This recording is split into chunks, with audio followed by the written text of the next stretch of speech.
जय हिंद विद्यार्थी मित्रांनो, स्वागत आहे आपल्या सगळ्यांच्या ऑनलाईन प्लॅटफॉर्म विनीत ट्युटोरियल्स वर. तर विद्यार्थी मित्रांनो, आजच्या लेक्चरमध्ये आपण एक नवीन भाग स्टार्ट करणार आहोत, ज्याचं नाव असणार आहे मूलभूत हक्क. बघा, भाग क्रमांक 3. भाग क्रमांक 3 मूलभूत हक्क, राज्यघटनेचा सगळ्यात महत्त्वाचा भाग. बघा, राज्यघटना असो, संविधान असो, त्याच्यामध्ये हा सगळ्यात महत्त्वाचा भाग आहे. सगळ्यात मोठा भाग सुद्धा म्हणू शकतात. सगळ्यात मोठा भाग जर राज्यघटनेमध्ये कोणता असेल तर तो हाच. तर बघा, मला सांगा, जर राज्यघटनेचा एवढा महत्त्वाचा टॉपिक आहे तर एमपीएससी याच्यावर प्रश्न विचारेल का? हो सर, नक्की विचारेल. एक प्रश्न 100% मूलभूत हक्कांवर विचारला जातो. Most IMP topic, most IMP topic किंवा मोस्ट आयएमपी भाग क्रमांक नंबर 3. बघा, तुम्हाला माहिती आहे, भाग आला म्हणजे त्याचे काहीतरी कलम येतात. मग आपल्याला यामध्ये बघायची आहेत कलम नंबर 12 पासून कलम नंबर 35 पर्यंत. भरपूर सारे कलम आपल्याला या भागामध्ये बघायचे. मागच्या लेक्चरला स्टार्ट करायचा. हो सर, चला मग मूलभूत हक्काला स्टार्ट करण्याआधी किंवा हे कलम स्टार्ट करण्याआधी समजून तर घ्या नेमकं मूलभूत हक्क काय आहे. तर बघा, मूलभूत हक्काबद्दल काही गोष्टी लक्षात ठेवा. बघा, मूलभूत हक्क पहिली गोष्ट आपण घेतलेली आहे युएसए कडनं, म्हणजे अमेरिकेकडनं. अमेरिका.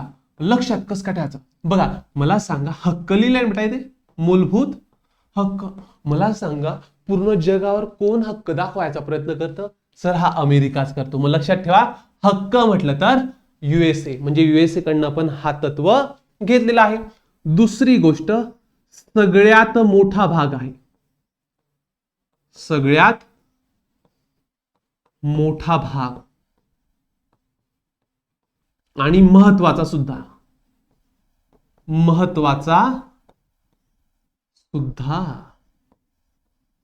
जवळपास 12 पासून 35 पर्यंत कलम आहेत. तसंच बघा, पेपरामध्ये प्रश्न विचारला येईल, मूलभूत हक्कांना काय म्हटलं जातं? तर मूलभूत हक्कांना म्हटलं तर भारताचा मॅग्ना कार्टा.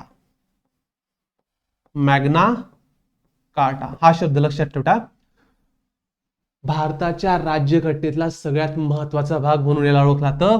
भारताचा मॅग्ना कार्टा म्हणून सुद्धा याला ओळखला जातं. तर बरीचशी माहिती आपल्याला आता भेटली. आता काय करू आपण, हे समजून घेऊ नेमकं मूलभूत हक्क म्हणजे काय. कारण कलम तर नंतर आहे, पहिले हे तर समजा की मूलभूत हक्क म्हणजे काय. हो सर, बरोबर, सांगून द्या सर तुम्ही. तर बघा, मूलभूत हक्काची एकदम छान अशी सुंदर अशी डेफिनेशन आहे, ती बघू, नंतर पुढे जाऊ. बघा, असे मूलभूत हक्क म्हणजे काय?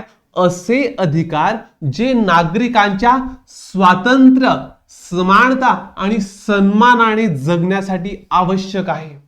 म्हणजे सर, भारतामधील एखाद्या व्यक्तीला स्वतंत्रपणे जगायचं असेल, समानतेने जगायचं असेल, सन्मानाने जगायचं असेल तर काहीतरी अधिकार लागतील, आणि त्याच अधिकारला म्हटलं तर मूलभूत हक्क. त्याच अधिकारला म्हटलं तर मूलभूत हक्क. आता तुम्हाला 2 मिनिटं फक्त सांगतो. बघा, आता तुम्हाला एक गोष्ट सांगू का, माहिती आहे सर आम्हाला. बघा, भारताला कायद्याचं राज्य म्हणून सुद्धा ओळखलं जातं. काय? भारताला कायद्याचा देश, कायद्याचा देश म्हणून सुद्धा ओळखला जातं. म्हणजे भारतामध्ये कायद्याशिवाय काहीच होत नाही. कायदा म्हणेन उठायचं तर उठायचं, कायदा म्हणेन बसायचं तर बसायचं. म्हणजे आपल्याला कोणत्याही गोष्टी कायद्यानुसारच करावं लागेल. पण समजा उद्या उठून कायद्याने आमच्याकडनं ह्या गोष्टी छीनून घेतल्या तर, ह्या गोष्टी हिरावून घेतल्या तर काय होईल? म्हणजे असा कायदा आणला ज्याने माझं स्वातंत्र्य काय होतंय, नष्ट होतंय. मग काय करायचं? असं होणार नाही. मग असं व्हायला नको, त्यामुळे मूलभूत हक्काला संविधानामध्ये ऍड करण्यात आलं. बघा, घटनेमध्ये समाविष्ट हक्कांनाच मूलभूत हक्क म्हणतात. कारण मत असं आहे, ते घटनेत समाविष्ट आहेत आणि घटना हा देशाचा मूलभूत कायदा आहे. म्हणजे उद्या उठून मी एक्झाम्पल देतो तुम्हाला. आता समजा कलम 19 आहे. कलम 19 आहे. आता कलम 19 म्हणतं तुम्ही भाषण देऊ शकता. बघा, कलम 19 कशामध्ये येतं? बघा, कलम 19 12 ते 35 मध्ये येतं ना.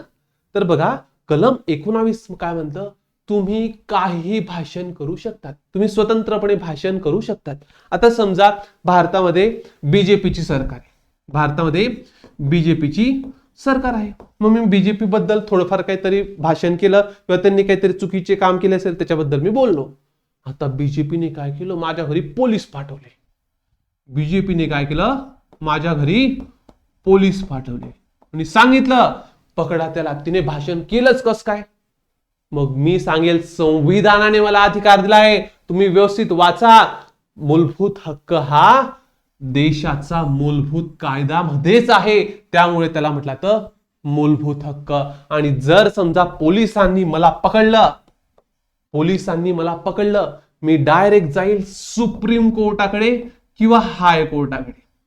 त्यांना सांगेल बघा मी छोटंसं भाषण केलं, ज्या भाषणामध्ये मी सांगितलं होतं की बीजेपीने हे काम केलेले आहे, मग याच्याबद्दल मला पोलिसांनी पकडून घेतलं. आता तुम्ही काय करा, मला कलम 19 नुसार काय करा, न्याय द्या. मग त्यासाठी मूलभूत हक्क आणलेले आहे, जेणेकरून मी स्वतंत्रपणे, समानतेने आणि सन्मानाने जगू शकेल. तर हा आहे मूलभूत हक्काची व्याख्या. आणि जर त्याचं उल्लंघन केलं तर तुम्ही जाऊ शकतात सुप्रीम कोर्ट किंवा हायकोर्टकडे. आता हे सगळेचे सगळे कलमामध्ये आहे ऍड. कलम जेव्हा आपण बघू ना तर प्रत्येकाचा अर्थ तुम्हाला समजेल, पण आता फक्त छोटीशी हिंट देऊन दिली की नेमकं आपल्याला कोणत्या प्रकारचे हक्क बघायचे. तर बघा स्टार्टिंगला आपण काय करू, मूलभूत अधिकारांची वैशिष्ट्य बघून घेऊ. मूलभूत अधिकार म्हणजेच मूलभूत हक्क. तर बघा पहिलं सगळ्यात महत्वाचं वैशिष्ट्य, मूलभूत हक्क हा संविधानाचा अविभाज्य घटक आहे, घटनेचा अविभाज्य भाग आहे. म्हणजे सर सांगतो ना, तुम्ही कशाला टेन्शन घेता. बघा आता हे संविधान नावाचं पुस्तक असेल, संविधान नावाचं पुस्तक असेल. आता याच्यामध्ये असेल समजा भाग 1 म्हणजे जो होता आपला संघ राज्य, भारत हा संघ राज्य आहे. दुसरा आहे नागरिकत्व, नागरिकत्व भाग होता ना. तिसरा आहे हा मूलभूत हक्क, मूलभूत हक्क. चौथा आहे समजा मार्गदर्शक तत्वे. 5वा असेल, 6वा असेल, 7वा असेल, भरपूर आहेत. जवळपास 22 ते 25 भाग आपण बघितलेले. 22 भाग पहिले होते, वाढून ते आता झालेले आहेत 25. पण विषय काय माहिती का, जर समजा ह्या मूलभूत हक्कांना कोणी काढून घेतलं तर मग ह्या मूलभूत हक्काला घटनेमधूनच काढून घेतलं तर काय होईल सर? मग डोक्याला ताण होईल सर, आम्हाला सन्मानाने समानतेने जगता येणार नाही. मग त्यासाठी त्यांनी सांगितलंय साधारण कायद्याद्वारे. बघा त्यांनी काय सांगितलंय, लक्ष द्या, इथूनच प्रश्न विचारला जातो.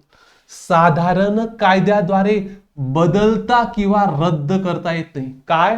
मूलभूत हक्क. म्हणजे उद्या उठून मोदीच्या मनात आलं की आपण काय करू, हे 12 ते 35 कलम डायरेक्ट काय करू, काढून टाकू. हे जे मूलभूत हक्क आहे ना ते काय करू, काढून टाकू. याच्यामध्ये काहीतरी चेंजेस करू किंवा याला काढून टाकू, कॅन्सल करून टाकू. चालेल का असं? कायद्यानुसार होणार नाही. तुम्ही एखादी कायदा केला आणि कायद्यामध्ये सांगितलं मूलभूत हक्क आजपासून लागू होणार नाही, असं चालणार नाही. जर तुम्हाला मूलभूत हक्कांमध्ये काही चेंजेस करायचे असेल किंवा कोणत्या तरी मूलभूत हक्काला काढायचं असेल तर तुम्हाला करावं लागेल घटना दुरुस्ती. कलम नंबर 368. बघा, साधारण कायद्याद्वारे एखादी मूलभूत हक्क किंवा 2-3 मूलभूत हक्क किंवा संपूर्ण मूलभूत हक्कामध्ये बदल करता येणार किंवा रद्द करता येणार नाही. त्यासाठी तुम्हाला कलम 368 अंतर्गत घटना दुरुस्ती करावी लागेल. मग सर विषय तर तोच आहे ना, तरी मोदीच्या मनात आलं आणि घटना दुरुस्ती केली आणि घटना दुरुस्तीनुसार या मूलभूत हक्काला काढून टाकलं, तर मूलभूत हक्काला घटना दुरुस्तीनुसार काढून टाकलं. लागले मग सर आमची वाट. आता काय करायचं? टेन्शन घेऊ नका, न्यायालय बसलंय ना. 2 नंबरचं वैशिष्ट्य बघा, मूलभूत हक्क दुरुस्ती करता येते, पण काय? पण संसदेला कलम 368 नुसार मूलभूत अधिकारांतर्गत दुरुस्ती करता येते, पण राज्यघटनेच्या मूलभूत रचनेमध्ये बदल करता येणार नाही. बघा हा सिद्धांत टावला होता केशवानंद भारती खटला 1973 मध्ये सांगण्यात आला होता. सर याचा अर्थ व्यवस्थित सांगून द्या. आता समजा मूलभूत हक्क आहे, तिसरा भाग कोणता आहे? मूलभूत हक्क. आता मूलभूत हक्कानंतर बा मी कलम 19 बद्दल सांगितलं ना. आता कलम 19 मध्ये सांगितलंय तुम्ही कोणत्याही राज्यामध्ये जाऊ शकतात, तिथं व्यवसाय करू शकतात, तुम्ही मस्त की भाषण देऊ शकतात, तुम्ही छोटासा मस्त की संघटना किंवा सभा तयार करू शकतात. बरोबर सर, हे कलम 19 मध्ये सांगितलेलं आहे. 19 कलम पण बघू हा, फक्त आता एक्झाम्पल देतोय. मग कलम नंबर 19 जर मी काढून घेतलं, कलम नंबर 19 जर मी कायदा केला किंवा घटना दुरुस्ती केली आणि काढून घेतलं, मग आता काय होईल सर? टेन्शन घेऊ नका. कलम नंबर 19 जर मी काढलं तर भारताची मूलभूत रचना काय बेटा? भारताची मूलभूत रचना ही सांगतं माणसाचं स्वतंत्र कोणीही घेऊ शकत नाही. जर तुम्ही व्यवस्थित प्रस्तावना वाचली असेल, प्रस्तावनेनुसार समजलं असेल, भारतामध्ये प्रत्येक नागरिकाला स्वतंत्रपणे जगण्याचा अधिकार आहे. तो बघा स्टार्टिंगला आपण बघितलं तर स्वतंत्र भेटलेलं आहे, नंतर त्याला आर्थिक न्याय, सामाजिक न्याय सुद्धा भेटेल. तर मग याच ठिकाणी मूलभूत रचना चेंज होईल. जर आपण कलम नंबर 19 ला काढलं तर मूलभूत रचना काय होऊन जाईल? चेंज होऊन जाईल. आणि जसं हे न्यायालयाला समजलं, जसं हे हायकोर्ट असो सुप्रीम कोर्टाला समजलं, संसदेने घटना दुरुस्ती करून कलम नंबर 19 ला काढलं आणि जेणे त्याने काय झालंय? मूलभूत रचनेमध्ये फरक झालेला आहे, मूलभूत रचनेमध्ये बदल झालेला आहे. कॅन्सल, कायदा कॅन्सल. जो कायदा केला होता किंवा जी घटना दुरुस्ती होती त्या घटना दुरुस्तीला सुद्धा कॅन्सल करता येतं. विचार करा, न्यायालयाकडे इतकी ताकद आहे. जरी संसदेने घटना दुरुस्ती करून मूलभूत हक्कामधला कलम नंबर 19 ला कॅन्सल केलं, लगेच तिकडनं मस्त की सुप्रीम कोर्ट वरतून पाहत राहते काय चालू आहे संसदेत. संसदेत तो डोकावत नाही शकत. आपण जेव्हा न्यायालय बघू त्या सुप्रीम कोर्टाचे लोक संसदेमध्ये जाऊन बोलू नाही शकत. सुप्रीम कोर्ट म्हणतं करा, तुम्हाला कायदा तयार करायचा ना करा, फक्त तुम्ही तो कायदा पास करा. माझ्याजवळ तो कायदा उद्या मी तो डायरेक्ट काय टर्रगन फाडून टाकेल. का बरं? कारण तो काय घटनाविरोधी आहे. तो काय घटनाविरोधी आहे. तर हे अर्थ होतो मूलभूत वैशिष्ट्याचा 2 नंबरचा पॉइंट मध्ये. काय तुम्ही 368 नुसार बदल करू शकतात, पण जर तो मूलभूत रचनेमध्ये फरक करत असेल किंवा मूलभूत रचनेत त्यामुळे चेंजेस होत असेल तर आम्ही काय करू? त्या कायद्याला कॅन्सल करून टाकू. बघा घटनेचं 3 नंबरचं वैशिष्ट्य काय? घटनेचा सर्वात विस्तृत भाग. मी तुम्हाला सांगितलं ना, जर तुम्ही राज्यघटना व्यवस्थित बघितलं किंवा संविधान बघितलं, सगळ्यात जास्त कलम किंवा सगळ्यात मोठा भाग असेल तर तो आहे मूलभूत अधिकार. तर बघा भाग 3 जगातील कोणत्याही राज्यघटनेतील मूलभूत हक्कांपेक्षा अधिक विस्तृत व विश्लेषणात्मक आहे. बघा जरी आपण USA कडनं घेतलेले आहेत मूलभूत हक्कांचा जो पण काही तत्व आहे, जरी तो आपण USA कडनं घेतलाय तरी USA पेक्षा जास्त मूलभूत हक्क आपल्या भारताच्या संविधानामध्ये आहे. घटनेतील मूलभूत हक्क निसर्गाने मानवाला बहाल केलेले नैसर्गिक हक्क नव्हे, तर फक्त घटनेत नमूद हक्कच काय मूलभूत हक्क आहे. सर काहीच समजलं नाही. सर आम्हाला काहीच समजलं नाही. मी बसला मिठा. बघा आता बघा नैसर्गिक हक्क म्हणजे बघा पहिले काय. आता मला सांगा संविधान पहिले आलं का आपला पूर्ण मस्त पृथ्वीमध्ये जे पण काही लोक राहतात ते पहिले आले? नाही सर, संविधान तर तुम्ही सांगितलं सर 1950 ला आलेलं आहे. त्याच्या आधी तर संविधान नव्हतं, त्याच्या आधी तर नियम नव्हते, त्याच्या आधी तर कायदे नव्हते. मग बघा जर आपण थोड्या वर्ष आधी गेले, देवाने आपल्याला जे पण काही हक्क दिलेत ना ते नैसर्गिक हक्क आहे. म्हणजे सर आता समजा हा आहे आफ्रिका, हा आहे भारत. आफ्रिकेतनं जेव्हा लोक भारतात आले होते, आफ्रिकेतनं बघा भरपूर आधीची गोष्ट, आदिमानवांच्या वेळेची गोष्ट, जेव्हा आपल्याला हे नैसर्गिक हक्क भेटले होते, आफ्रिकेतले लोकांना जेव्हा भारतात यायचं होतं तेव्हा त्यांना पासपोर्ट विजा लागत होता का? नाही सर. मला सांगा, आफ्रिकेतले लोक तेव्हा आले असते आणि तेव्हा आपल्या भारतामध्ये घरं बांधले असते, चाललं असतं का? नक्की चाललं असतं. नैसर्गिक हक्क आपला काय आहे? तुम्ही कुठंही जा, कुठंही घर बांधा, कुठंही राहा, कोणत्याही शेतामध्ये जा, कोणत्याही झाडाचे फळं खा, कुठेही राहा, काहीही करा, हा हक्क होता नैसर्गिक हक्क. बघा, आजकालच्या दुनियामध्ये जर मानव सोडला किंवा माणूस सोडला, आता आपण एक्झाम्पल घेऊ एखाद्या कुत्र्याचं. एखादी कुत्रा आहे, मला सांगा आजच्याच कंडिशन मध्ये आफ्रिकेमधनं, आफ्रिके कशाला, इथं पाकिस्तान आहे बेटा, पाकिस्तानमधनं एखादी कुत्रा भारतात आला, कुत्र्याचीच गोष्ट करतो मी, पाकिस्तानमधनं एखादी कुत्रा भारतात आला, काय वाटतं त्याच्यावर केस केला जातील का? त्याच्यावर आतंकवाद्याचा मस्त आहे की लावला येईल का, ठप्पा लावला जाईल का? नाही. पाकिस्तानमधनं एखादी कुत्रा भारतात येऊ शकतो, राहू शकतो, त्यांच्या कुत्र्यांमध्ये मस्त आहे की संघटना सभा जे करायचं ते करू शकतो, वाटलंच तर तो कुठेही जाऊन काहीही करू शकतो. फक्त भारतात नाही, तो चीन मध्ये सुद्धा जाऊ शकतो, काहीच अडचण नाही, काहीच अडचण नाही, कारण नैसर्गिक हक्क हे मूलभूत हक्क नाहीये. पण आता तीच गोष्ट पण माणसाची केली. आपण डायरेक्ट आफ्रिकेत जाऊ शकत नाही, आपण डायरेक्ट चीन मध्ये जाऊ शकत नाही. का बरं? कारण आपल्याला घटनेमध्ये जे हक्क भेटले ना, तेच खरे मूलभूत हक्क आहेत. तर नैसर्गिक हक्क म्हणजे काय? असे हक्क जे आपल्याला देवाने दिलेले आहेत, आणि देवाने दिलेले हक्क हे मूलभूत हक्क नाहीये. तर घटनेत नमूद हक्कच काय? मूलभूत हक्क आहेत. चला, नेक्स्ट वैशिष्ट्य काय बघा, 5 नंबरचं वैशिष्ट्य काय? काही हक्क नकारात्मक आहे तर काही हक्क सकारात्मक. एकदम छान टॉपिक आहे, मुलांना समजत नाही वाचल्यावर, मी सांगतो ना. बघा, हक्क कसे? काही नकारात्मक आहेत, काही नकारात्मक आहेत, तर काही सकारात्मक आहे. याच्यामधला एकच छोटासा फरक आहे, तो छोटासा फरक फक्त लक्षात ठेवायचा आहे. कोणता फरक सर? नकारात्मक म्हणजे काय? राज्यांना एखादी गोष्ट करण्यास, एखादी गोष्ट करण्यास नकार.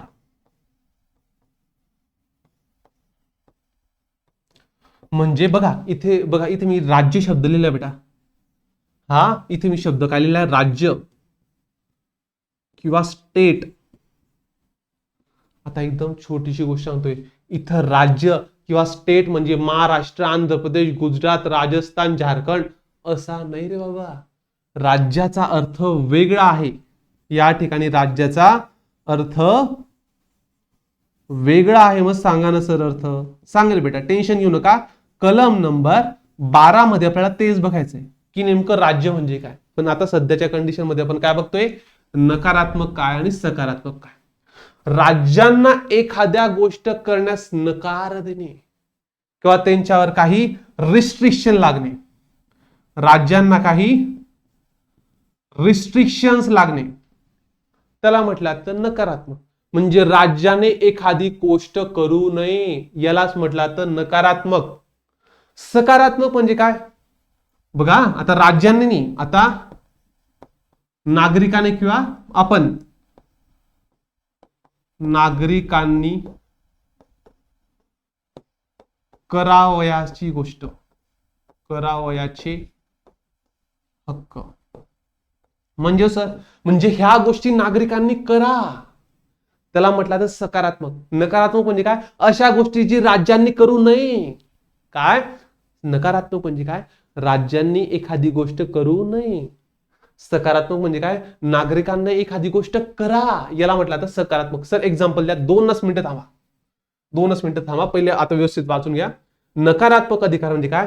राज्याला काही गोष्ट करण्यापासून रोखतात, म्हणजे थांबवतात किंवा नकार देतात. जसं की कलम नंबर 18.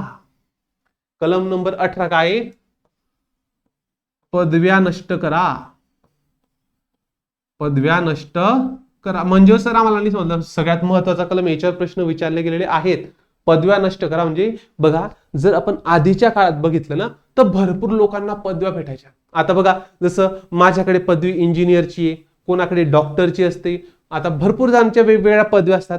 पण जर तुम्ही 100-200 वर्ष आधी जाशाल तर तुम्हाला दिसेल राजा नावाची पदवी, महाराजा नावाची पदवी, नंतर सावकार नावाची पदवी, नंतर राव बहादूर नावाची पदवी. भरपूर लोकांना वेगवेगळ्या, जसं की महात्मा गांधींना राष्ट्रपिता नावाची पदवी होती. म्हणजे अशा पदव्या अशा पदव्या पहिले दिल्या जायच्या. सरदार वल्लभभाई पटेल, सरदार जो आधीचा शब्द लागला बेटा, ती सुद्धा एक प्रकारची पदवी आहे.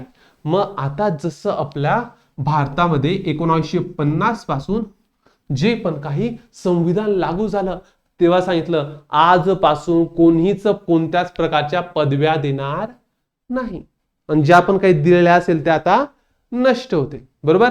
फक्त जे आपण आपल्या व्यापारानुसार किंवा आपल्या शिक्षणानुसार म्हणजे जसं की डॉक्टर, इंजिनियर, ऍडव्होकेट ह्या चालू शकतात. तर बघा, म्हणजे इथे काय येतलंय, देऊ नका. राज्य संस्थेला सांगितलेलं आहे, राज्यांना सांगितलंय तुम्ही कोणालाच पदव्या देऊ नका. म्हणजे काय, राज्यांना काहीतरी करण्यापासून रोखलं जातंय. यालाच म्हटलं तर नकारात्मक. मग सकारात्मक म्हणजे काय, नागरिकांना काही अधिकार प्रदान करतात, किंवा जसं की समानतेचा आणि स्वतंत्रेचा अधिकार. त्यांनी सांगितलंय तुम्ही स्वतंत्र्याने जगा. कलम नंबर 21 सगळ्यात बेस्ट उदाहरण 21 शिक्षणाचा अधिकार, तुम्ही शिका.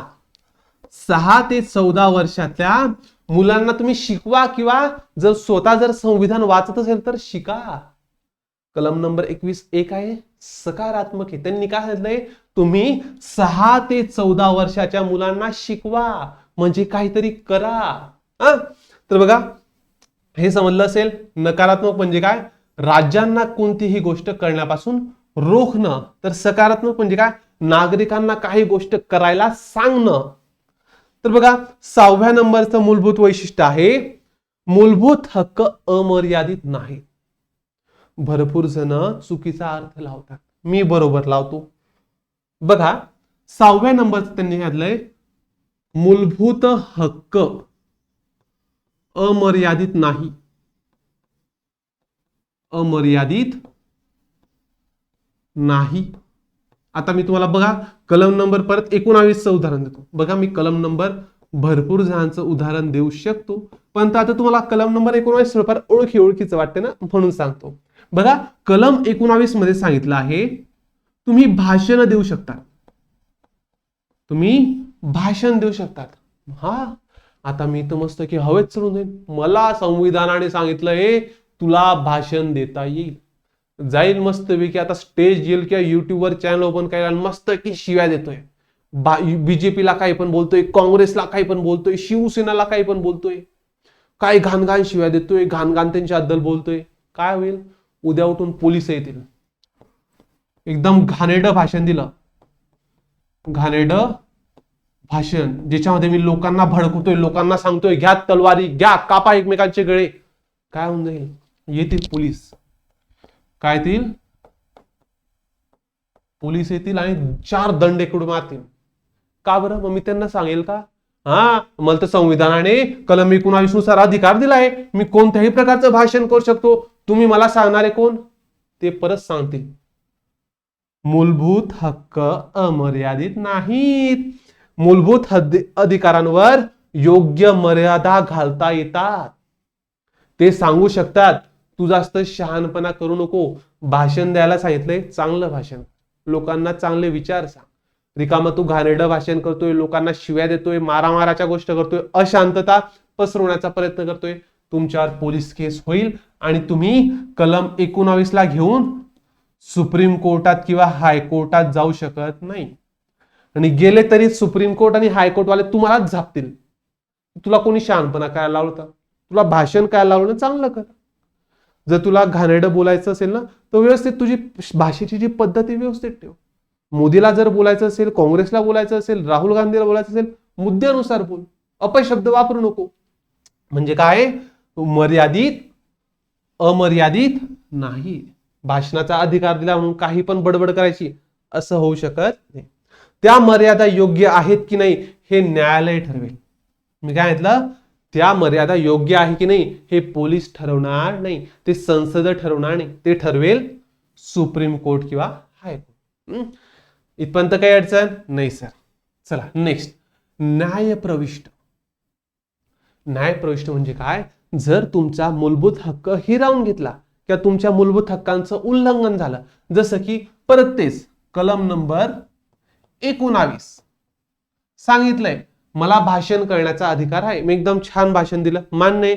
मी समजा बीजेपीच्या विरोधात बोलला, मी बीजेपीच्या विरोधात काहीतरी भाषण केलं, त्यांनी काय काय चुका केल्या ते बद्दल सांगितलं, तर मला पोलीस काय, बीजेपी काय, मोदी जरी आला ना तरी सुद्धा तुम्हाला काहीही बोलू शकत नाही. फक्त मला माझ्या भाषेचं भान ठेवावं लागेल, मला कोणत्याच प्रकारचे अपशब्द वापरता येणार नाही. पण मी भाषण कशा थ्रू केलं, कलम नंबर 19 थ्रू. पण जर माझ्याकडे आला समजा मोदी, तू माझ्याबद्दल बोललास कस काय, तू माझ्याबद्दल बोललाच कस काय, सरकार माझं आहे, सरकार तुझं आहे, संविधान माझं आहे, संविधान मध्ये मला हक्क दिलाय की मी कलम 19 नुसार भाषण करू शकतो. अशा प्रकारे मी काय करू शकतो, न्यायालयात दाद मागू शकतो, म्हणजे न्यायालयात मदत मागू शकतो. बघा मोदी मला त्रास देतोय, मोदी मला त्रास देतोय, बघा सर्वोच्च न्यायालयाकडे जाऊ शकतो मी कलम 32 नुसार. आता विषय काय माहिती का, हा आहे आपला भारत, हा काय आपला, हा आहे आपला भारत. इथे आहे दिल्ली आणि इथंच काय सुप्रीम कोर्टाचं न्यायालय, इथे काय सुप्रीम कोर्टाचं न्यायालय. हा आहे महाराष्ट्र आणि इथं मुंबईला आहे बॉम्बे हायकोर्ट, इथे काय बॉम्बे हायकोर्ट. आता आणि मी राहतो समजा नाशिकला, मी समजा राहतो नाशिकला. आता मला असं वाटलं नाशिक पासून एवढा दूर कोण जाईल दिल्लीला, मला मोदीने त्रास दिला, मला मोदीने धमक्या दिल्या, आता मी सुप्रीम कोर्टात कुठे जाऊ एवढा दूर. मी काय करतो, आमच्या घराजवळच म्हणजे आमच्या जिल्ह्याजवळच काय बॉम्बेचं हायकोर्ट, मी तिथे चालला जातो, तिथे सुद्धा मी जाऊ शकतो. तर फक्त तिथे मला कलम 32 न वापरता कलम 226 वापरायला. कलम 32 आणि कलम 226 काय म्हणतं की तुम्ही सुप्रीम कोर्टाची मदत घेऊ शकतात, सुप्रीम कोर्टाची मदत घेऊ शकतात. कलम नंबर 226 काय म्हणतं, तुम्ही हायकोर्टाची मदत घेऊ शकता. लक्षात राहील का, जर समजा उद्या उठून तुमच्या मूलभूत हक्कांचं उल्लंघन झालं, जर तुम्हाला दिल्लीला जायला परवडत असेल तर दिल्लीला गेल्यानंतर सुप्रीम कोर्टाला सांगा कलम नंबर 32 नुसार माझ्या कलम नंबर 19 या हक्काचं उल्लंघन झालेलं आहे. पण जर तुम्ही म्हणशाल एवढा दिल्लीला कोण जाईल बाप्पा, मी तर चालला मस्त बॉम्बे हायकोर्टात, तिथे सुद्धा जाऊ शकतात, तिथे सुद्धा सांगू शकतात. फक्त तुम्हाला त्या ठिकाणी कलम नंबर 226 चा वापर करावा लागेल. तर बघा राज्य आणि खासगी व्यक्ती विरुद्ध संरक्षण. बघा इथे शब्द आला राज्य, येथे सुद्धा राज्य म्हणजे महाराष्ट्र, गुजरात, यूपी, एमपी काहीही येत नाही. राज्य म्हणजे एक प्रॉपर स्पेसिफिक डेफिनेशन आहे जे आपण थोड्याच वेळात बघू, आजच्याच लेक्चरला बघू, टेन्शन घेऊ नका. बघा राज्य आणि खासगी व्यक्तींविरुद्ध संरक्षण म्हणजे बहुतेक अधिकार राज्याच्या चुकीच्या कृतीविरुद्ध उपलब्ध आहेत. जसं की कलम नंबर 17, कलम नंबर 17 खासगी व्यक्तीविरुद्धही लागू आहे आणि कलम नंबर 15 आणि 23 राज्य व खासगी दोघांविरुद्ध आहे. तर व्यवस्थित समजा. बघा बघा आता सगळे अधिकार तर राज्याविरुद्ध तर लागू शकतात. आता जसं समजा कलम नंबर 17 म्हणजे काय, अस्पृश्यता. अस्पृश्यता म्हणजे काय, जर कोणताही व्यक्ती आपल्यापेक्षा खालच्या दर्जाचे लोक म्हणजे जे SC असतील, ST असतील, OBC असतील त्यांना जर कोणी त्रास दिला, मॅक्सिमम SC ST वाल्यांना, SC ST वाल्यांना जर कोणी त्रास दिला तर तुमच्या डायरेक्ट पोलीस केस होईल. हा याला म्हटला तर बघा इथे कलम नंबर 17 अस्पृश्यता नष्ट करणे, नष्ट करणे. आता बघा मी तुला एक छोटीशी एक ट्रिक सांगतो कलम नंबर 17 ची. कलम 17 इज इक्वल टू खतरा, कलम 17 इज इक्वल टू खतरा. जर तुम्ही अस्पृश्यता केली तर तुम्हाला जेलमध्ये टाकलं जाईल. एकदम साधी सरळ, काहीच नाही होणार, केस पण नाही होणार. मग केस सुद्धा होणार नाही, डायरेक्ट सुप्रीम कोर्ट किंवा हायकोर्ट डायरेक्ट काय देईल, निकाल देईल की या माणसाला पहिले जेलमध्ये टाका, नाही तर या माणसाला काहीतरी पैशांमध्ये दंड द्यावा लागेल. तसंच कलम नंबर 15 आणि 23. आता बघा कलम नंबर 15 म्हणतं, हे 5 लक्षात ठेवा. हा काय लक्षात ठेवा, 5. धर्म, जात, लिंग, वंश, स्थान यानुसार जर तुम्ही भेदभाव केला तर तुम्हाला विषय होईल. काय? धर्म, वंश, लिंग, जात व जन्मस्थान. जन्मस्थान म्हणजे समजा मुस्लिम धर्माचा आहे आणि मी समजा कोणत्या ठिकाणी गेला, त्या ठिकाणी मला हिंदू व्यक्ती काहीही बोलू शकत नाही. किंवा भरपूर ठिकाणी बघा पहिलेच्या काळात व्हायचं, जे SC ST वाले आहेत म्हणजे जात आली, इथे जातीनुसार भेदभाव भरपूर व्हायचा. मग अशा वेळेस त्यांनी ठरवलं आपण आणू कलम नंबर 15. जर तुम्ही धर्म, वंश, लिंग, जात व जन्मस्थान नुसार भेदभाव केला तर तुमच्यावर सुद्धा कारवाई होईल. मग हे तुम्ही खाजगी व्यक्तीने जरी केलं, तरी प्रॉब्लेम होईल, आणि राज्यांनी केलं तरी सुद्धा प्रॉब्लेम होईल. सर हा राज्य शब्द परत आला सर, कधी सांगशाल तुम्ही? सांगतो, टेन्शन न घ्या ना, विषय निघेल, आजच निघेल म्हणून मी तुम्हाला सांगत नाही, कारण आता अर्धवट सांगून दिला तुमचं परत मनामध्ये 100 प्रश्न तयार होऊन जाईल. फक्त आता सांगितलंय की कलम 15 काय आहे, धर्म, वंश, लिंग, जात व स्थान नुसार तुम्ही भेदभाव करू शकत नाही. आणि नंतर आहे कलम नंबर 23. कलम नंबर 23, माणसांचा व्यापार करू शकत नाही. म्हणजे सर माणसांचा व्यापार म्हणजे काय? बघा पहिलेच्या काळात असं व्हायचं, समजा जर कोणत्या व्यक्तीने त्याचं कर्ज चुकवलं नाही तर त्या माणसाला डायरेक्ट घेऊन घेतला यायचं, आणि सांगायचं आता तू आयुष्यभर माझ्या हाताखाली राहायचंय, तुला फक्त जेवायला भेटेल, बाकी तू आता माझा नोकर झालेला आहे, ते सुद्धा आयुष्यभरासाठी. आता तसं चालू होत नाही. किंवा बेस्ट एक्झाम्पल अजून हे सुद्धा आहे, देह व्यापार. मॅक्सिमम हे रॅकेट चालतं मुलींना विकण्याचं. मुलींचा काय केला तर विकला तर लहान 2-2, 3-3, 4-4 वर्षाच्या मुलींना अक्षरशः अशा ठिकाणी विकला तर ज्या ठिकाणी बोलायचं सुद्धा मला कस तरी वाटतंय. पण तुम्ही समजून घ्या, देह व्यापार सुद्धा होतो. 2-2, 3-3 हजार रुपयांमध्ये मुलींना विकलं जातं. जर मुलींनी म्हणजे मुलीच्या वडिलांनी कर्ज समजा हरले, म्हणजे कर्जामध्ये काही झालं असेल किंवा कोणता जुगार बिगार असेल किंवा कोणता सट्टा बिट्टा असेल, त्या सट्टेमध्ये पैसे हरले आणि आता त्या सट्ट्यांमध्ये लावायला काहीच नाही, तर ते आता त्यांच्या मुलींना लावायचे. पण आता ते लावलं जाऊ शकत नाही. त्यांनी जरी लावलं तर समोरचा व्यक्ती विकत घेऊ शकत नाही, आणि विकत घेतलं तर कलम नंबर 23 नुसार त्याला बसतील फटके. तर मग हे राज्य सुद्धा असे रिकामे कामं करू शकत नाही आणि खाजगी सुद्धा असे रिकामे कामं करू शकत नाही. कोणते वाले? हे 15 आणि 23 वाले. तर बघा राष्ट्रीय आणीबाणीच्या काळात, राष्ट्रीय आणीबाणी मी तुम्हाला सांगितलंय 3 प्रकारच्या आणीबाणी असतात. 3 प्रकारची आणीबाणी असते, एक राज्य आणीबाणी, एक आर्थिक आणीबाणी आणि एक राष्ट्रीय आणीबाणी. तर बघा राष्ट्रीय आणीबाणीच्या काळात काही मूलभूत अधिकार स्थगित करता येतात. आता परत विषय कलम नंबर 19 घेतो मी. कलम नंबर 19 आता लागलेली आणीबाणी. आणीबाणी लागलेली आहे. पाकिस्तानने भारतावर युद्ध केलेले आहे. पाकिस्तानने भारतावर हमला केलेला आहे किंवा युद्ध पुकारलेलं आहे. आणि मी म्हणतो 19 नुसार, कलम 19 नुसार माझ्याकडे अजून एक हक्क आहे, मी कुठेही जाऊ शकतो. कुठेही जाऊ शकतो म्हणजे मी राजस्थानला जाऊ शकतो, मी हरियाणाला जाऊ शकतो, मी पंजाबला जाऊ शकतो, मी दिल्लीला जाऊ शकतो. पण आता विषय काय झाला माहिती का? हा भारत आहे, इथे एवढा पूर्ण एरियामध्ये काय पाकिस्तानचे लोक घुसले. हा पाकिस्तान, या पाकिस्तानचे लोक इथं घुसले. हा पंजाबचा एरिया आहे. हा कोणता एरिया आहे? पंजाबचा. आणि इथं आहे महाराष्ट्राचा रमेश. महाराष्ट्राचा कोण आहे? हा रमेश. हा रमेश काय म्हणून माहिती का? मी जातो पंजाबला, आणि पंजाबला जाऊन भाषण देतो. पंजाबला जाऊन मी काय देतो? भाषण देतो. किंवा मी काय करतो? तिथे मस्त की फिरायला जातो. मी काय तो फिरायला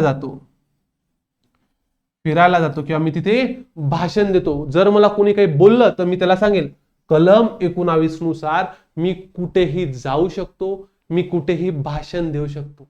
2 दंडुकडे पडतील. काय? 2 दंडुकडे पडतील. का बरं? अरे येड्या, तिथं आणीबाणी लागली रे.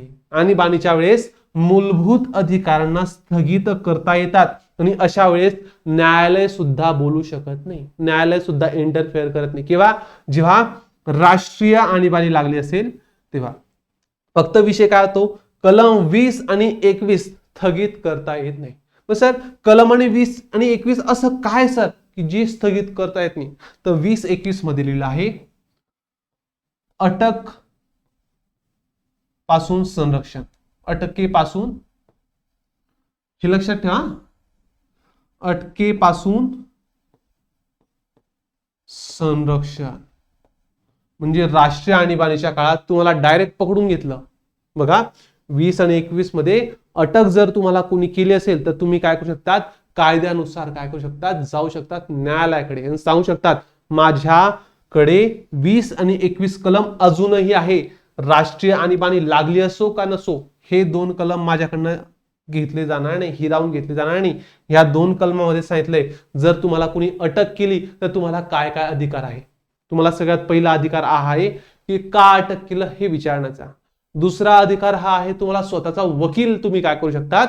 लावू शकतात. सगळं बघू, मी तुम्हाला तेच सांगतोय. मी आताच सगळ्या गोष्टी सांगून दिल्या ना, तर या ज्या कलम मी ज्या सांगितलं त्या तुम्हाला मजा सुद्धा राहणार नाही आणि आताच काय होऊन जातील? भरपूर चुकीचे डाऊट्स तयार होऊन जातील. फक्त एवढं लक्षात ठेवा 20 आणि 21 काय? फक्त अटकेपासून संरक्षण. तर हे आणीबाणीच्या वेळेस सुद्धा कॅन्सल होत नाही, रद्द होत नाही. तसंच कलम 19 सुद्धा युद्ध चालू असेल किंवा बाह्य आक्रमण असेल त्याच कंडिशन मध्ये स्थगित होऊ शकतात. जर फक्त आर्थिक आणीबाणी आलेली, काय आलेली आहे? आर्थिक आणीबाणी आलेली, आर्थिक आणीबाणी आलेली आहे, भारताकडे पैसा नाहीये आणि मी बोलतोय. आता बघा ही कंडिशन झाली होती 1991 ला. 1991 ला एकदम घाण कंडिशन होऊन गेली असती. आणि तेव्हा जर समजा मी त्या पंतप्रधानाला बोलून दिलं असतं तुला काय अक्कल आहे का? असा देश चालवता का? बोलू शकतो मी, देश रस्त्यावरून गेलाय, मी तर काढू शकतो, मी तर असं बोलू शकतो. आणि बोललेले पण आहे तेव्हा बोललेले पण आहे, पण त्या कोणालाच काही करता आलं नाही. कारण कलम नंबर 19 ला स्थगित करता येत नाही. पण केव्हा? युद्ध आणि बाह्य आक्रमण नसेल तेव्हाच. चला नेक्स्ट मूलभूत वैशिष्ट्य आहे मूलभूत हक्कांसंबंधित कायदा करण्याचा अधिकार केवळ संसदेलाच आहे. संसद काय करू शकतो? एखादी कायद्यानुसार तो हक्क काढू सुद्धा शकतो आणि कोणता हक्क ऍड सुद्धा करू शकतो. जसं की कलम 19 मध्ये संपत्तीचा अधिकार होता. संपत्तीचा अधिकार होता. ह्या संपत्तीच्या अधिकाराला त्या मूलभूत हक्कांमधून काढून घेण्यात आलं. का काढून घेण्यात आलं मी सुद्धा तेव्हाच सांगेल जेव्हा आपण कलम नंबर 19 बघू तेव्हा. तसंच कलम 21 अ किंवा 21 ए ऍड करण्यात आला. 21 ए मध्ये लिहिलं होतं 6 वर्षापासून 14 वर्षाच्या मुलांना शिक्षण देण्यात यावं. असं कुठे लिहिलंय? कलम नंबर 21 अ मध्ये. फक्त विषय हा आहे तुम्ही हे जर काढलं, हा कायदा काय केला आपण म्हणतो संसदेने कॅन्सल केला होता, तर हा मूलभूत हक्क ऍड केला होता. पण याला काढल्याने किंवा याला ऍड केल्याने मूलभूत रचनेमध्ये फरक झाला नाही किंवा चेंजेस झाले नाही, म्हणून सुप्रीम कोर्टाने किंवा हायकोर्टाने याच्यामध्ये दखलंदाजी केली नाही. त्यांना पण असं वाटलं नाही यार संपत्तीचा अधिकार खरंच काढायला तर पाहिजे. सांगेल ना काय संपत्तीचा अधिकार सगळं सांगेल, टेन्शन त्याच्याबद्दल घेऊ नका. आणि कलम 21 मध्ये पण लिहिलंय की 6 ते 14 वर्षाच्या मुला मुलींना शिक्षण द्यायला पाहिजे, मोफत शिक्षण द्यायला पाहिजे. सुप्रीम कोर्टाला पण वाटलं नाही यार हक्क तर चांगला आहे, मूलभूत रचनेमध्ये काही फरक होत नाही किंवा बदल होत नाहीये.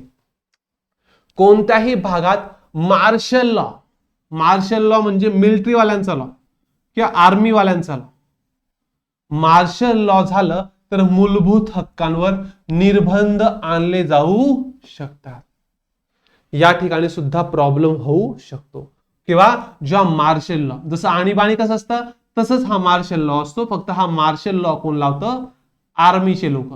कोण लावतं, आर्मीचे लोक. पण इथे सुद्धा 20 आणि 21 स्थगित होत नाही.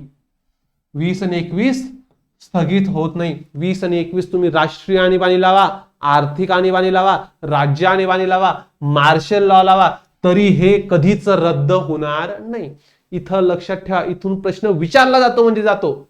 बघा लास्ट वैशिष्ट्य काय, काही हक्क केवळ देशातील नागरिकांनाच उपलब्ध आहे. प्रश्न विचारला गेलेला आहे कोणता, 15, 16, 19, 29, 30. 15, 16, 19, 29, 30. 15, 16, 19, 29, 30 असे 5 मूलभूत हक्क, 5 मूलभूत हक्क जे फक्त भारतीयांनाच आहे. एक छोटस एक्झाम्पल देऊन देतो आणि जातो. आता जसं बघा कलम नंबर 15 मध्ये काय बेटा, धर्म, वंश, लिंग, जात आणि स्थान, जन्मस्थान आहे इथे बेटा. इथे काय, जन्मस्थान. आता विषयाला एक आला व्यक्ती अमेरिकेतून, कुठून आला, अमेरिकामधून एखादी व्यक्ती आला.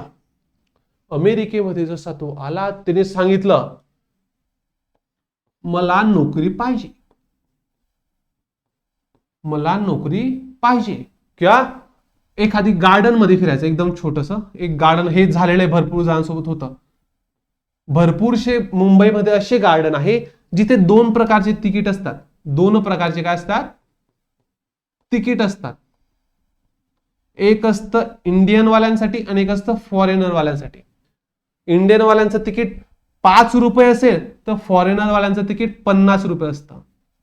मग जर हा अमेरिकेचा सॅम नावाचा व्यक्ती, हा अमेरिकेमधला सॅम नावाचा व्यक्ती बोलला का हो भाऊ असं काय, इंडियन लोकांसाठी 5, फॉरेनर लोकांसाठी 50, तुम्ही भेदभाव करताय, तुम्ही भेदभाव करताय. मी जाईन मस्त आहे की, कोणाकडे जाईल, मी सुप्रीम कोर्टाकडे जाईल, कलम नंबर 15 घेऊन जाईल.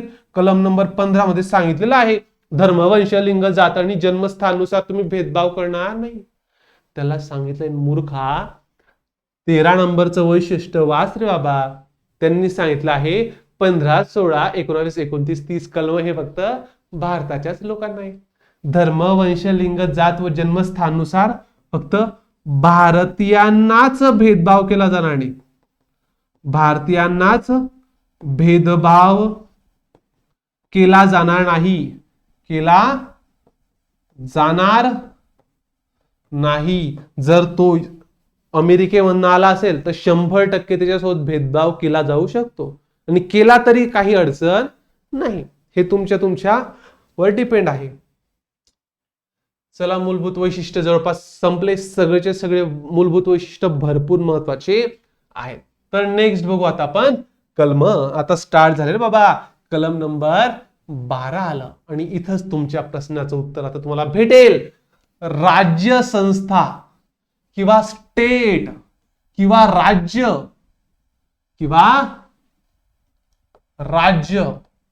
म्हणजे नेमकं काय. सर तुम्ही सांगत होते राज्य राज्य राज्य, आता सांगा सर राज्य म्हणजे महाराष्ट्राने, गुजरातनी, राजस्थाननी, मग नेमकं राज्य म्हणजे कोण. आता तुम्ही क्लिअरली सांगून द्या. सगळ्यात पहिले भारताचे शासन व संसद, भारताचे शासन व संसद. शासन म्हणजे आणि संसद म्हणजे काय तुम्हाला व्यवस्थित सांगतो. इथं लिहिलंय ना, कार्यकारी व कायदेविषयक मंडळ. तुम्हाला सांगितलं होतं बेटा मी, कायदे मंडळ आणि कार्यकारी मंडळ. कार्यकारी मंडळ सांगितलं तुम्ही बेटा. कायदे मंडळ म्हणजे काय, असं मंडळ जे कायदे तयार करतं. मग कायदे तयार कोण करतं? लोकसभा, राज्यसभा हे काय करतं? कायदे तयार करतं. आणि कार्यकारी मंडळ काय करतं? तयार केलेले कायद्यांना लागू करतं. जसं की मंत्रिमंडळ आणि प्रशासन. प्रशासन मध्ये काय वेगवेगळ्या प्रकारचे अधिकारी येतात. IAS, IPS, IRS भरपूर सगळे जेवढे अधिकारी आहेत ते सगळे कशात येतात? कार्यकारी मंडळामध्ये येतात. मग कायदे मंडळ असो, कार्यकारी मंडळ असो, केंद्राचं म्हणजे जर तुम्हाला विचारलं लोकसभा काय? राज्य आहे. राज्यसभा काय? राज्य आहे. मंत्रिमंडळ काय? राज्य आहे. एखादी आयपीएस लोकांची टीम राज्य आहे. पोस्ट ऑफिस राज्य आहे. रेल्वे राज्य आहे. का बरं राज्य आहे? केंद्राच्या कार्यकारी मंडळामध्ये येतं. दुसरं, जसं भारताचं शासन आहे तसंच घटक राज्यांचं सुद्धा शासन आहे. जसं केंद्राचं आहे तसंच राज्याचं आहे.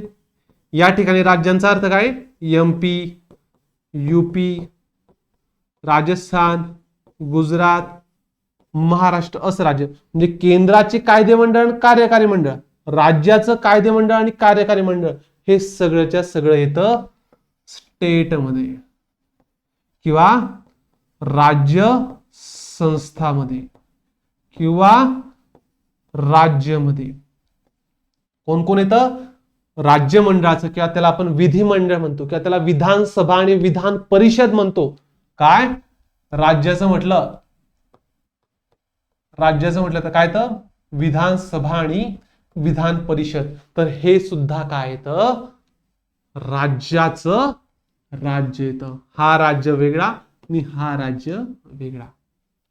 तर बघा, सर्व स्थानिक प्राधिकारी जसं केंद्राचं सरकार आहे, राज्याचं सरकार आहे, मी तुम्हाला सांगितलं तर स्थानिक सरकार सुद्धा असतं. स्थानिक सरकार म्हणजे काय?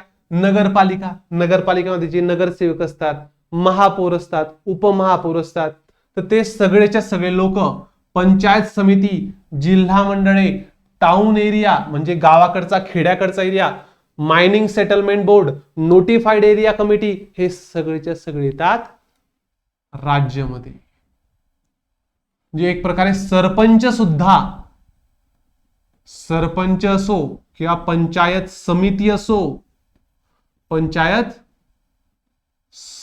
असो हे सगळेच्या सगळे काय येणारे? राज्य येणारे. राज्य महाराष्ट्र, गुजरात वाला येत नाही. राज्याची डेफिनेशन आता व्यवस्थित समजून घ्या.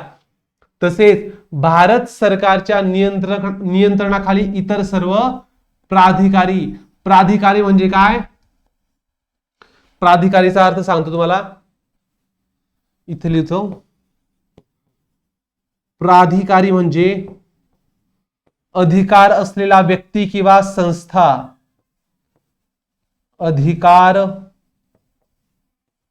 असलेली व्यक्ती किंवा संस्था. असलेली व्यक्ती किंवा संस्था. बेटा अक्षर खराब आहे कारण मी फास्ट लिहितोय. मला काही अक्षराला इथं काही मार्क भेटणार नाही. मी फक्त तुम्हाला लवकर समजण्यासाठी, तुमचा वेळ कमी जाण्यासाठी फटाफट लिहितोय. तर बघा, प्राधिकारी म्हणजे काय? अधिकार असलेली व्यक्ती किंवा संस्था. मग ही अधिकार असलेली व्यक्ती किंवा संस्था कोणाची? ज्या ठिकाणी भारत सरकारचं नियंत्रण आहे त्या ठिकाणची. परंतु सर्वोच्च न्यायालयाने व्यापक अर्थ लावलाय. सर्वोच्च न्यायालय एकदम सोप्या भाषेत तुमच्यासाठी सांगून दिला. त्यांनी सांगितलं ज्या ठिकाणी केंद्र सरकारचा किंवा भारत सरकारचा किंवा भारताचा पैसा लागत असेल, काय? ज्या ठिकाणी मोठ्या प्रमाणात सरकारी वित्तीय सहाय्य म्हणजे सरकार ज्या ठिकाणी पैसा देतोय, ज्या ठिकाणी सरकारचं नियंत्रण आहे, सार्वजनिक कार्य किंवा जबाबदारी पार पाडतात, त्यांना राज्य म्हणतात. एकदम सोप्यात, ज्या ठिकाणी केंद्राचा पैसा आहे किंवा ज्या ठिकाणी सरकारचा पैसा आहे, ज्या ठिकाणी सरकारचं नियंत्रण आहे, त्या सगळ्याच्या सगळ्या गोष्टी काय राज्य आहे. म्हणजे एक छोटीशी आमची सिद्धिविनायक शाळा आहे. काय शाळा आहे? सिद्धिविनायक शाळा. तर सिद्धिविनायक शाळेला पैसा येतो सरकारकडनं. पैसा कोणाकडनं येतो? सॉरी असं लिहितो हा, सरकारकडनं काय येतो सिद्धिविनायक शाळेला? काय तो पैसा येतो किंवा फंड येतो. फंड येतो, पैसा खराब शब्द वाटतोय, फंड येतो. तर सिद्धिविनायक सुद्धा काय एक राज्य आहे. समजलं? ज्या ठिकाणी सरकारकडनं फंड जातो किंवा पैसे जातात त्या ठिकाणी किंवा त्या ठिकाणाला राज्य असं म्हटलं जातं.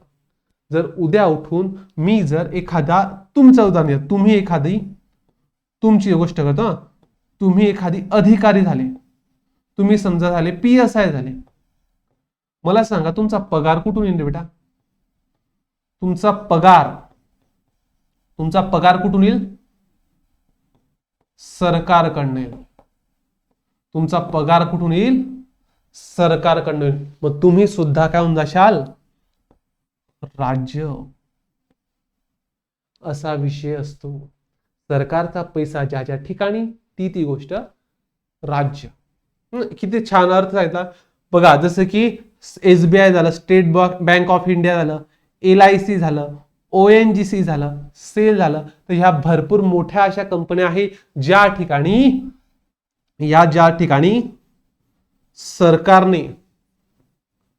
सरकारने काय केलाय? पैसा टाकलेला आहे. ह्या 3-4 भरपूर अशा कंपन्या आहेत. हे फक्त एक्झाम्पल दिलंय. SBI असो, LIC असो, ONGC असो किंवा सेल असो, या ठिकाणी भारत सरकारने पैसा दिलेला आहे. त्यामुळे ह्या सगळ्याच्या सगळ्या सुद्धा काय राज्य आहे. तसंच बघा BCCI म्हणजे क्रिकेटची एक मोठी संस्था आहे. NCERT, युनो, सहकारी संस्था, खाजगी कंपन्या, राज्य संस्था नसल्याचा निर्णय दिला. तर खाजगी कंपनी आता इथे असेल समजा रिलायन्स. काय? रिलायन्स मध्ये सरकारचा कोणताही वाटा नसला किंवा नाहीये. रिलायन्स ही कोणाची आहे? अंबानी ग्रुपची आहे. तर विषय हा रिलायन्स हे स्टेट नाहीये. रिलायन्स ही राज्य संस्था नाही, कारण त्याला कोणत्याच प्रकारचा पैसा सरकारकडनं जात नाही. बाकी तिकडनं काय ते काळे धंदे चालत असेल, आपला काही बोलायचं नाहीये आणि मला काही समजवायचं पण नाही. फक्त मी तुम्हाला हे सांगतो की अशा संस्था ज्या ठिकाणी सरकारचा काहीच दूरपर्यंत संबंध नाहीये त्या काय राज्य संस्था नाहीये. राज्य संस्थेचा एकदम साधा सरळ अर्थ हाच आहे. नेक्स्ट आहे कलम नंबर 13. कलम नंबर 13 भरपूर महत्वाचा आहे. कलम नंबर 13 भरपूर महत्वाचा आहे. न्यायालयीन पुनर्विलोकन तत्व. याच्याबद्दल तुम्हाला माहिती आहे? जर समजा बघा तुम्हाला हे माहिती आहे मूलभूत हक्कांवर कायदे करण्याचा अधिकार कोणाकडे? संसदेकडे. बघा मूलभूत हक्कावर कायदे करण्याचा अधिकार संसदेला आहे. पण जर संसदेने असा एखादी कायदा तयार केला, एखादी कायदा तयार केला जो कायदा काय आहे? घटना विरोधी आहे किंवा त्यामुळे घटनेच्या मूळ रचनेमध्ये काय होतोय? बदल होत आहे. तर त्या कायद्याला काय करेल? सुप्रीम कोर्ट कॅन्सल करून टाकेल. किंवा जेव्हा संसद असा कायदा तयार करेल जो मूळ घटनाला किंवा मूळ घटनेच्या रचनेला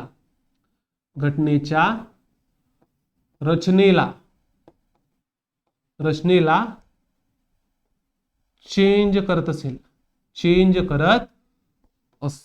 आता जसं की आता SBI बँक आहे किंवा PSI, MPSC ला सुद्धा पैसा भारत सरकारकडनं. आता MPSC ने सांगितलं PSIच्या जेवढ्या पण काही जागा आहेत ना, PSIच्या ज्या पण काही सगळ्या जागा आहेत ना, त्या सगळ्या जातील मुलांना असा काय केला? एक कायदा पारित केला. बघा जर समजा सरकारला असं वाटलं की नाही यार PSI लोक किंवा पोलीस प्रशासन मध्ये एकदम सगळे एकदम मजबूत लोक पाहिजे. मग आपण काय करू, त्या ठिकाणी मुलींना आपण कॅन्सल करून टाकू, मुलींना आपण तिथून काढून टाकू. हो, हा जसा कायदा पारित केला संसदेने, हा कायदा जसा पारित केला संसदेने, तसंच काय होऊन जाईल, सुप्रीम कोर्ट येईल संसदकडे. का रे शहाण्या, तुला कोणी सांगितलं असा काही नमय अधिकार करायचा? कोणी अधिकार दिला असा कायदा तयार करण्याचा? संविधानामध्ये क्लिअर सांगितलंय, धर्म, लिंग, वंश, जात आणि जन्मस्थानानुसार तुम्ही कोणत्याच प्रकारचा भेदभाव करू शकत नाही. मग तुम्ही करताच कस काय? तुम्ही लिंगानुसार कस काय ठरवतायत की फक्त PSIच्या जागा या मुलांना आहे? कॅन्सल करा तो कायदा. मग तो कायदा कॅन्सल करायचा असेल तर त्यांना कलम नंबर 13 वापरावा लागेल. काय सांगितलंय? कलम नंबर 13 म्हणजे काय? राज्य संस्था मूलभूत हक्कांशी विसंगत असलेला, विसंगत म्हणजे काय? वेगळा असला. बघा, राज्य संस्था मूलभूत हक्कांशी विसंगत असलेला त्यांचे न्यूनीकरण करणारे कायदे. बघा, मूलभूत हक्कांशी विसंगत असलेले किंवा त्यांचे न्यूनीकरण म्हणजे त्याच्यामध्ये काहीतरी चेंजेस करायचे, तर असे कायदे करायचे नाही. आणि जर तुम्ही तो कायदा केला आणि त्या केल्यानंतर घटनेचं उल्लंघन झालं, काय झालं? घटनेचं उल्लंघन झालं, तर तुमचा कायदा शून्यवत असेल. शून्यवत असेल म्हणजे काहीही कामाचा नसेल, काहीही कामाचा नसेल. म्हणजे आम्ही एक प्रकारे काय करू, त्या कायद्याला कॅन्सल करून टाकू. तुम्ही फक्त कायदे तयार करा, तुम्ही फक्त चुकीचे कायदे तयार करा, मग आम्ही बघतो. हा, जर तुम्ही एकदम छान मूलभूत हक्क तयार केलेला आहे, जर तुम्ही कलम नंबर 21 मध्ये, कलम नंबर 21A मध्ये तुम्ही एकदम छान गोष्ट ऍड केली, काय? 6 ते 14 वर्षाच्या मुला मुलींना मोफत शिक्षण दिलं गेलं पाहिजे. काय? कलम नंबर 21 काय म्हणतं? 6 ते 14 वर्षाच्या मुलांना मोफत शिक्षण दिलं गेलं पाहिजे. सुप्रीम कोर्ट आलं, सुप्रीम कोर्ट आलं, अरे यार भारी कायदा आहे, रिकामा कॅन्सल कशाला करायचा? याच्याने काही आपली घटना खराब होत नाही किंवा घटनेची रचना बदलत नाही, मग हा मूलभूत हक्क चालेल, डन, ओके, नो प्रॉब्लेम. तर बघा, अशा प्रकारचं 13 नंबर कलम सांगता. अजून काही आहे का? 2 मिनिटं मी बघतो. आहे. बघा, कलम नंबर 13 मध्ये अजून थोडंफार एक उपकलम आहे, कलम नंबर 13(4). बघा, हे असतं उपकलम. हे काय असतं? उपकलम. हे मी स्टार्टिंगच्याच लेक्चर मध्ये सांगितलंय की उपकलम केव्हा देतात? जेव्हा एखाद्या कलम बद्दल अजून काहीतरी सांगायचंय. कलम नंबर 13 बद्दलच अजून काहीतरी मला सांगायचं होतं, त्यामुळे म्हणजे संविधानाला सांगायचं होतं, त्यामुळे संविधानाने काय केलं? कलम नंबर 13(4) असा उपकलम तयार केला. काय तयार केला? एक उपकलम तयार केला. मग उपकलम काय म्हणतो? 24. बघा, आता इथे विषय झाला होता, इथे एकदम खतरनाक विषय होता. 24व्या घटना दुरुस्तीने 1971 ला जी झाली होती, त्यांनी काय सांगितलं माहिती का? त्यांनी सांगितलं, आम्ही जर कलम नंबर 368 वापरून घटना दुरुस्ती केली आणि घटना दुरुस्ती केल्यानंतर आम्ही मूलभूत हक्कांमध्ये काही चेंजेस केले. बघा, कलम नंबर 368 वापरून आम्ही घटना दुरुस्ती केली आणि घटना दुरुस्तीमध्ये मी काय केलं? एखादी मूलभूत हक्क चेंज केला, एखादी मूलभूत हक्क मी चेंज केला, तर न्यायालय काहीच बोलू शकत नाही किंवा सुप्रीम कोर्ट किंवा हाय कोर्ट आम्हाला काहीच बोलू शकत नाही. तुम्ही शहाणपणा करू नका म्हणे. कोण बोललं? इथं सरकार असेल. 1971 ला काँग्रेसची सरकार होती. काँग्रेसच्या सरकारने काय म्हटलं? आम्ही घटना दुरुस्ती करून जर एखादी मूलभूत हक्क चेंज केला किंवा एखाद्या मूलभूत हक्काला काढून घेतलं तर न्यायालयाला बोलण्याचा अधिकार नाहीये. असं असं बाप रे बाप. बघा, 24वी घटना दुरुस्ती 1971 नुसार कलम 368 अंतर्गत केलेली घटना दुरुस्ती कायद्याला न्यायालयाला आव्हान देता येणार नाही असं संसदेने ठरवलं. संसदेने काय ठरवलं, जर आम्ही काहीही करू, घटना दुरुस्तीनुसार आम्ही काहीही करू, तुम्ही बोलायचं नाही, तुम्ही बोलायचं नाही, असं कोणी सांगितलं? संसदेने सांगितलं. संसदेने कोणाला सांगितलं? न्यायालयाला सांगितलं. न्यायालय म्हणे असं एवढा माजला का तू, हा एवढा जास्त आगाऊ झाला का तू? लगेच केशवानंद भारती खटला तयार झाला 1973 ला. 2 वर्षानंतर, 2 वर्ष काहीतरी चर्चा आली असेल, काहीतरी झालं असेल वादविवाद, मग त्यांनी ठरवलं 1973 मध्ये सर्वोच्च न्यायालयाने निर्णय दिला, सर्वोच्च न्यायालयाने निर्णय दिला की मूलभूत हक्क किंवा घटनेच्या मूलभूत संरचनेला जर धक्का देत असेल, काय मूलभूत हक्क किंवा घटनेच्या मूलभूत संरचनेला धक्का देणाऱ्या घटना दुरुस्तीला न्यायालयात आवाहन देता येईल आणि ती घटना विरोधी ठरवण्यात येईल. तुम्ही शहाणपणा जो केला होता 1971 ला, त्याला कॅन्सल करण्यात आला. संसद गेली बाजूला, सगळ्यात मेन संविधान, आणि संविधानाचा खरा अर्थ माहितीये न्यायालयाच्या लोकांना. न्यायालयाच्या लोकांनी, त्या सुप्रीम कोर्टच्या जजेसने, सुप्रीम कोर्टाच्या वकिलांनी एक खटला भरवला, केशवानंद भारती खटला. त्यामध्ये सांगितलं घटना दुरुस्ती करायची करा, आम्हाला काही अडचण नाही. असं कोण बोललं? Supreme court. सुप्रीम कोर्ट काय बोललं? तुम्हाला घटना दुरुस्ती करायची ना, करा, काहीच अडचण नाही, आम्ही काही बोलणार नाही. पण जर तुमची घटना दुरुस्ती मूलभूत हक्कांमध्ये चेंजेस आणत असेल किंवा मूलभूत संरचनेला काय करत असेल, धक्का आणत असेल, तर तुम्ही न्यायालयात येऊ पण शकतात. कोणाला? आपल्याला सांगितलं तुम्ही न्यायालयात येऊ सुद्धा शकतात आणि त्या घटना विरोधी घटना दुरुस्तीला कॅन्सल सुद्धा करू शकतात. बघा, म्हणजे यांनी किती शहाणपणा केला होता. आता इथे 1971 जे पण काही सरकार होतं, जे पण काही लोक संसदेत बसले होते, त्यांनी काय कायदा आणला?